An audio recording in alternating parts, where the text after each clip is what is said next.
Salam, xoş gördük yenə məcbur nəsib aydınlıqlar. Deməli, Ramiz Mehdiyevin ailəsinə məxsus olan bankla bağlı maraqlı bir xəbər var. Bank olmayan kredit təşkilatına çevrilib. Söhbət Bank BTB Açıq Səhmdar Cəmiyyətindən gedir.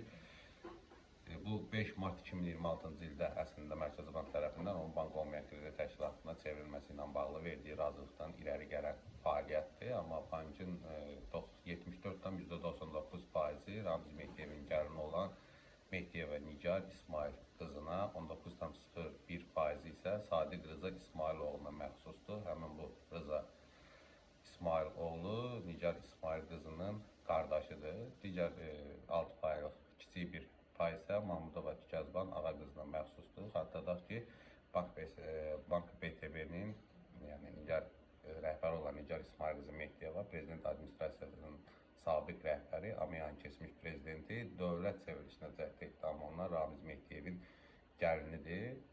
Maraqlı əslində gedişdir. Kifayət qədər bankla bağlı negativ xəbərlər çox yayılmışdır.